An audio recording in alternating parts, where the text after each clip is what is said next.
اقرأ وربك الأكرم الذي علم بالقلم علم الإنسان ما لم يعلم. اولال ریلوے ٹریک کے قریب زخمی حالت میں ملے نوجوان کی اسپتال میں موت، قتل کا شبہ. غیر قانونی طور پر ریلوے کے تتکال ٹکٹ فروخت کر رہے 3 ملزم پولیس حراست میں. کاسرگوڑ میں سیاسی دشمنی عروج پر 2 آٹو رکشہ نظر آتش کر دیے گئے. سری نگر میں شوٹ آؤٹ کے 2 واقعات میں 3 پولیس اہلکار ہلاک، سیکورٹی فورسز الرٹ. خودکشی کے لیے نوجوان نے خود کو شیروں کے آگے ڈال دیا، 2 شیروں کو ہلاک کرنا پڑا. بن علی یلدرم ترکی کے نئے وزیر اعظم، ترکی میں پارلیمانی نظام کی جگہ صدارتی نظام رائج کیا جائے گا.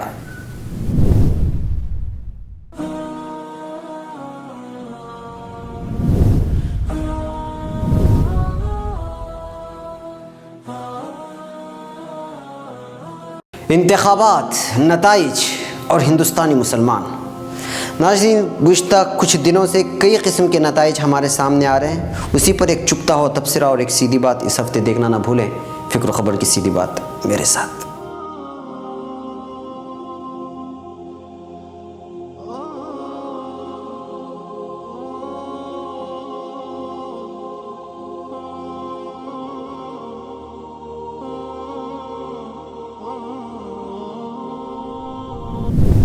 ناظرین، اب خبریں تفصیل سے. اولال، ایک نوجوان جو یہاں کے ریلوے ٹریک کے قریب سخت زخمی حالت میں ملا تھا، وہ مقامی لوگوں کی جانب سے اسپتال پہنچائے جانے کے بعد دوران علاج فوت ہونے کی خبر موصول ہوئی ہے. فکر و خبر کے مطابق نوجوان کی شناخت نتیش شیٹی عمر 27 کی حیثیت سے کر لی گئی ہے، جو کہ کولیاٹا نامی علاقے کا مقیم ہے. اس کی ہلاکت کے بعد اس کی بہن نے پولیس تھانے میں قتل کا شبہ ظاہر کیا ہے. یہ کل دوپہر کو یہاں تھکوٹے کے ریلوے ٹریک کے قریب زخمی حالت میں ملا تھا. مقامی عوام نے اس کو سخت زخمی حالت میں یہاں کی وین لاک ہسپتال میں داخل کیا، مگر علاج بے حسود ہونے کی وجہ سے وہ آج دم توڑ گیا. اس کے جسم کے کئی حصوں پر وار کیے جانے کے نشانات پائے گئے. اسپتال پہنچائے جانے کے دوران اس نے 2 نام لیے تھے، جس میں دنیش اور اویناش کے نام بتائے گئے. پھر آخری وقت میں امیش کا بھی نام لیا تھا. نتیش کی جوتے اور موبائل فون جائے واردات سے غائب تھے اور بائک بھی موجود نہیں تھی. پولیس معاملہ درج کرنے کے بعد تحقیق کر رہی ہے. منگلور، یہاں ریلوے پروٹیکشن فورس RPF نے 3 ایسے ملزموں کو گرفتار کیا ہے جو تتکال کی ٹکٹیں غیر قانونی طور پر زیادہ قیمت پر فروخت کر رہے تھے. دراصل یہ گرفتاری 1 دن قبل پیش آئی تھی، جو اب منظر عام پر آئی ہے. گرفتار شدگان کی شناخت کرن جے بھٹ عمر 35، امیش 41 عمر اور راجندر شیٹی عمر 30 کی حیثیت سے کر لی گئی. تینوں منگلور کے مضافاتی علاقے بالترتیب چلممبی، ویلنسیا اور کنجارو گونڈٹو ہاؤس کے مقیم ہیں. ان پر الزام ہے کہ یہ لوگ تتکال ٹکٹ خرید لیا کرتے تھے اور بعد میں مسافروں کی مجبوری کا فائدہ اٹھاتے ہوئے زیادہ قیمت پر فروخت کر دیا کرتے تھے. پولیس فورس نے اس کے پاس سے 1,000 روپے بھی 25,000 روپے بھی ضبط کر لیے ہیں. بتایا جا رہا ہے کہ ملزمین تتکال کے قطار میں کھڑے تھے اور RPF کے SI بھرت راج بھی اس طرح کے لوگوں کی نشاندہی کے لیے آؤٹ یونیفارم میں قطار کے ساتھ کھڑے تھے. پھر ان خاتیوں کی جانب سے تتکال ٹکٹوں کی خرید و فروخت کی بات سامنے آئی تو چھان بین کے بعد تینوں کو گرفتار کر لیا گیا. مزید تحقیق جاری ہے. کاسرگوڑ، لگتا ہے ریاست کیرالہ میں ابھی تک انتخابی نتائج کا اثر ختم نہیں ہوا ہے. کاسرگوڑ ضلع میں ابھی تک سیاسی دشمنی جاری ہے اور اسی کے چلتے کچھ شرپسندوں نے BJP پارٹی کے حامی افراد کے 2 آٹو رکشوں کو نظر آتش کر کے ماحول میں تناؤ لانے کی کوشش کی ہے. یہ واردات ماڈور نامی علاقے میں پیش آئی. آٹو رکشے کے مالکان کی شناخت سدھاکر مقیم چیتن گوئی اور سنیل کمار مقیم اولیا تڑکا کی حیثیت سے کر لی گئی ہے، جو کہ BJP کے فعال کارکن بتائے جا رہے ہیں. ودیا نگر پولیس تھانے میں معاملہ درج ہے. ملحوظ رہے کہ حالیہ کیرالہ انتخابات کے نتائج کے بعد یہاں فسادات پھوٹ پڑے تھے، جس کے چلتے ابھی تک ان علاقوں میں دفعہ 144 جاری ہے.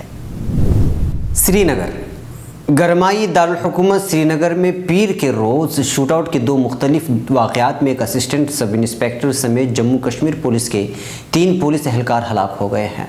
शूट आउट के वाक़यात के बाद वादी कश्मीर बशमूल श्रीनगर में सिक्योरिटी फोर्सेस को अलर्ट कर दिया गया है। हिजबुल मुजाहिदीन नामी जंगजू तंजीम ने दोनों वाक़यात की जिम्मेदारी कबूल कर लेने की बात कही जा रही है। शूट आउट का पहला वाक़या डाउनटाउन श्रीनगर के जड्डी बल में पेश आया, जहाँ मुश्तबा जंगजू ने फायरिंग करके एक असिस्टेंट सब इंस्पेक्टर समेत 2 पुलिस एहलकारों को हलाक कर दिया। सरकारी ज़राए ने बताया कि मुसल्लह अफराद ने जड्डी बल के इल्म गड्डी बाजार में असिस्टेंट सब इंस्पेक्टर गुलाम मोहम्मद और हेड इन कांस्टेबल नज़ीर अहमद पर नज़दीक से गोलियां चलाई। उन्होंने बताया कि पुलिस थाना जड्डीबल से वाबस्ता इन दोनों ज़ख्मी पुलिस एहलकारों को फौरी तौर पर अस्पताल मुंतकिल किया, जहां उन्हें मुर्दा करार दिया गया। बताया जा रहा है कि दोनों पुलिस एहलकार शिमाली कश्मीर के ज़िला कपवाड़ा से ताल्लुक़ रखते थे। शूट आउट का दूसरा वाक़या श्रीनगर के टेंगपुरा बाईपास पर पेश आया, जहाँ मुश्तबा जंगजूओं की फायरिंग से एक पुलिस एहलकार हलाक हो गया। दुबई चिल्ली के एक चिड़ियाघर में एक 20 साला नौजवान ने खुदकशी की गर्ज से भूखे शेरों के पिंजरे में कूदकर खुदकशी की कोशिश की, मगर वो इसके बावजूद जिंदा बच निकला। अलबत्ता इस वाक़े ने दोनों शेरों की जान ले ली है। अल अरबिया के मुताबिक समाजी राबिते की वेबसाइट्स और चिल्ली के ज़राए अबलाग के मुताबिक हाल ही में एक 20 साला नौजवान फ्रांसो फ्रेडा अरुमान ने खुदकशी करने का इरादा करते हुए चिड़ियाघर में शेरों के पिंजरे में छलांग लगा दी। पिंजरे में 3 शेर मौजूद थे और यह नौजवान के साथ शेर पहले तो खेलते रहे, मगर कुछ ही देर बाद उनकी वहशी सिफत ने अंगड़ाई ली और एक शेर ने नौजवान की चीर फाड़ के लिए उसे भंबोड़ा। इसी असना में चिड़ियाघर के मुहाफिज ने नौजवान की ज़िंदगी बचाने के लिए शेरों पर गोली चला दी, जिसके नतीजे में दोनों शेर हलाक हो गए। तमाम खुदकशी करने वाला बच गया। उसे अस्पताल मुंतकिल किया गया, जहाँ उसकी हालत ख़तरे में बयान की जाती है। वाक़े पर चिड़ियाघर में आए ज़ायरीन भी खौफज़दा हो गए। बच्चों के हमरा आने वाले वालिदैन ने अपने बच्चों की आंखों पर हाथ रखकर उन्हें शेरों के हमले का मंजर देखने से रोकने की कोशिश की। अनकारा तुर्की के ट्रांसपोर्ट के वज़ीर बिन अली यलदरम को आज इतवार को हुक्मरान इंसाफ और तरक्की पार्टी आख का सरबराह और मुल्क का वज़ीर आज़म नामज़द कर दिया गया है। हुकूमत जमात की आज गैर मामूली कांग्रेस मुनक़िद हो रही है और इसमें बिन अली वज़ारत उज़्मा के लिए वाहिद उम्मीदवार हैं। उन्हें आख का चेयरमैन चुन लिया जाएगा और यूँ वो वज़ीर आज़म भी नामज़द हो जाएंगे। मुबस्सिरीन के मुताबिक हुकूमत का सरबराह बनने के बाद उनका सबसे बड़ा काम आइन में तरामीम कराना होगा, जिसके तहत तुर्की में पार्लिमानी निज़ाम की जगह सदारती निज़ाम राइज किया जाएगा और इस तरह सदर एर्दोगान की इक़्तिदार पर गिरफ्त मज़ीद मजबूत हो जाएगी। 60 साला बिन अली वज़ीर आज़म अहमद दाऊद ओगलो की जगह लेंगे। उन्हें सदर एर्दोगान से इख्तिलाफ़ात के बाद इख्तिदार से हाथ धोना पड़े हैं। इन दोनों लीडरों के दरमियान कुर्दबागियों के साथ अमन अमल, तुर्की के यूरोपीय यूनियन के साथ मुहाजिरीन के मुआहदे और मुल्क में पार्लिमानी निज़ाम की जगह सदारती निज़ाम राइज करने ऐसे मामलों पर इख्तिलाफ़ात पैदा हो गए थे। तजियाकारों का कहना है कि बिन अली यलदरम सदर एर्दोगान के मोतमद साथियों में शुमार होते हैं और उन्होंने कभी सदर से पॉलिसी इशूज़ पर इख्तिलाफ नहीं किया। नाज़रीन, ये थी फ़िक्र ख़बर वीडियो न्यूज़ की अहम तरीन ख़बरें। मज़ीद आलमी, ख़लीजी, मुल्की और मकामी ख़बरों के लिए स्क्रीन पर दिए जा रहे हमारे वेबसाइट्स तक आने की ज़हमत फरमाएँ। फिर मुलाकात होगी। अस्सलामु अलैकुम वरहमतुल्लाहि वबरकातुहू। फ़िक्र ख़बर वीडियो न्यूज़ की नशर व इशाअत में इदारे का ताउन करने वाले अहम तिजारती इदारे Ali educational book house Bhatkal, Bhatkal travel house Bhatkal, Ripco Bhatkal, Africa super वालियो Dubai, Starway trading Dubai, Khalid Khamis Abdullah trading Dubai.